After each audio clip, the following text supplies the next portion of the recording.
presença. Mas passo a palavra, sem mais delongas, ao nosso representante da nossa Itaipu, o doutor Newton Frederico, para a sua saudação.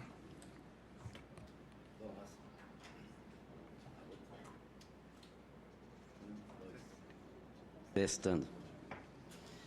Bom, a saudação que fazemos a essa mesa extraordinariamente aqui colocada, na pessoa do ilustre senador Ricardo Ferraz e a nossa ministra Isabela e a todos os presentes. Uma mensagem muito rápida. O nosso diretor-geral, Jorge Miguel Samek, movido pela necessidade de hoje presidir a reunião do Conselho de Administração da empresa, não pode estar presente. Portanto, a nossa mensagem, acima de tudo, é de fazer referência de quanto que foi significativo para todos nós brasileiros e também dos outros países o Brasil sediar a Rio 92 e 20 anos depois a Rio mais 20, numa edição em que houve uma presença tão significativa, não só da sociedade civil, mas ao mesmo tempo, diferente da Rio 92, a presença também do empresariado. Quando nós tivemos, por exemplo, tanto a empresa pública quanto privada, num protagonismo especial nessa edição da Rio mais 20. O que tivemos tanto no Rio Centro, como o que aconteceu no Forte de Copacabana, como no Aterro do Flamengo, mostrou uma agenda e um protagonismo extraordinário, capitaneados, evidentemente, por uma causa tão superior. É claro que muitos esperavam e desejávamos que pudéssemos avançar mais ainda, mas são passos de uma caminhada, são etapas que estamos vivenciando. Nós não vamos ter as grandes transformações num único episódio, num epicentro, a realizar tudo isso. São movimentos contínuos e que estão se agregando num processo de transformação que vem acontecendo. Então, a nossa palavra, acima de tudo, é de dizer que uma empresa pública binacional como a Itaipu tem entendido claramente, e o fez de maneira muito enfática de 2003 para cá, de como nenhuma empresa florescerá, seja pública ou privada, se não agregar na sua missão e, portanto, nas suas entranhas e na sua atividade também de envolvimento com o seu entorno, não agregar a responsabilidade social e ambiental e a sustentabilidade. A gestão sustentável hoje é imprescindível para a existência, inclusive empresarial, porque a responsabilidade ou será compartilhada, governos, empresas públicas e privadas, sociedade civil, universidades, instituições de estudo, de pesquisa, cidadãos e cidadãs, ou nós não alcançaremos o que nós precisamos de um planeta saudável e sustentável. E não há outro caminho, ou muda ou muda.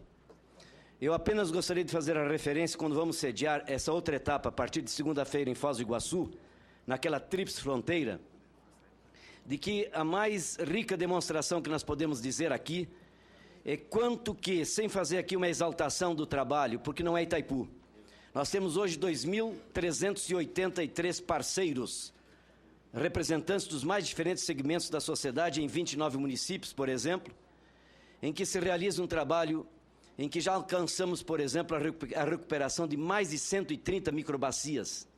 Dentro delas, mesmo discutindo o Código Florestal, nós alcançamos, ministra, 1.322 quilômetros de mata ciliar recomposta, com cercas construídas, e voltaram 55 espécies da flora e fauna, voltaram as abelhas, voltaram esses serviços do ecossistema gratuitos, que não estão quantificados e muitas vezes nem valorizados. Voltando às abelhas, a região voltou a ser um polo produtor de mel, inclusive de mel da abelha jataí.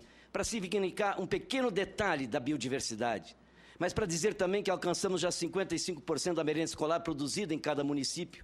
Isso é a inclusão da pequena propriedade, mas significa também compreender o que significa esse processo de inclusão econômica, social, produtiva, quando vemos hoje milhares e milhares de... especialmente da agricultura familiar, vivenciando experiências ricas, como da compra direta do pequeno produtor para se colocar na merenda escolar e toda a segurança alimentar. São fatos novos que o Brasil protagoniza. Mas eu termino com uma observação talvez muito mais importante apenas desse detalhe, que tudo isso se realize com ampla participação. E isso está, inclusive, no futuro que queremos. Ou nós vamos ter um envolvimento participativo, a democracia direta, a vitalidade comunitária. E isso fazendo com que nós possamos ter essa nova governança. É evidente que com isso nós vamos alcançar essas transformações e mudanças. E aí eu quero dizer aqui, estando ao lado da ministra Isabela, e desse homenageado, o embaixador Luiz Alberto Figueiredo Machado, porque tantos que estão aqui são protagonistas desses sonhos e dessas esperanças. Mas eu preciso falar um pouquinho como brasileiro. Fui constituinte, ajudamos a construir a nosso capítulo de meio ambiente da Constituição brasileira, porque à época instituímos aqui, construímos a Frente Verde. E quero dizer de que a Constituição brasileira avançou muito nesse campo, como em vários outros, inclusive de uma Constituição cidadã. Mas é claro que o senso de urgência nos pede que sejamos mais efetivos, maior efetividade, inclusive num documento como este, o futuro que queremos. Mas eu não posso deixar de falar também como brasileiro, rapidamente. Esse país, ministra, precisa conhecer mais. O que é que acontece? Participo de uma atividade de mais de 25 anos, inclusive só sobre o programa que Itaipu hoje ajuda a coordenar. 34 países nos convidaram para contar como é que nós estamos fazendo isso tudo. Mas o mais importante é que no início, não mais do que 12 anos atrás, nós éramos patinho freio em todas as organizações que estávamos presentes, em todos os colóquios, seminários, congressos. O que se falava do Brasil era a queimada da Amazônia, era de um país com tanta riqueza e uma miséria tão presente. Todos os lugares que íamos, o nosso papel era muito mais de defesa. E eu quero dizer orgulhosamente, de uns 8 anos para cá, claro que já tivemos exemplos ricos que aconteceram com a Rio 92, mas nesses últimos tempos, de ver a inclusão social jamais vista em um país no mundo inteiro, em pouco tempo. De ver esse país construir, como construiu ao longo de muitos anos, uma matriz energética que tem 47% de energia limpa, quando os países desenvolvidos, os mais ricos, têm apenas 12% de energia renovável limpa.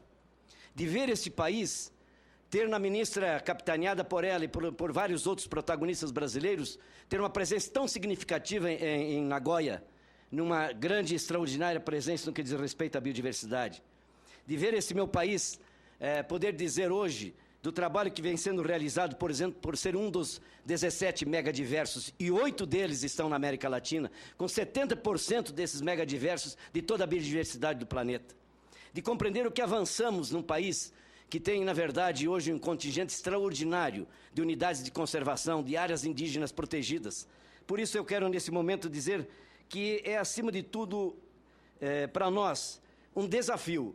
E esta casa, exemplarmente, ao fazer um histórico encontro como este, tem, parece-me, a compreensão exata de como esse protagonismo pode avançar, de como um Brasil, com as águas que tem, com a biodiversidade que tem, com o banco biogenético que tem, com a perspectiva que tem de ser um país com as suas características, de ser um dos líderes no mundo inteiro desse tempo novo que há de surgir, de um mundo, portanto, muito mais equilibrado, de muita mais harmonia, de compreensão da solidariedade entre as pessoas e das pessoas com a natureza.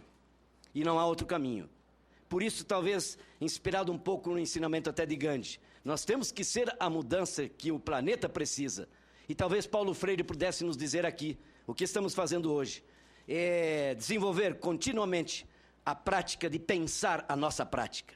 Porque o modelo de desenvolvimento, o padrão de produção e consumo são insustentáveis. E não haverá outra mudança sem mudar os corações e as mentes e fazer com que o senso de urgência esteja também nos principais centros de poder político e econômico do planeta.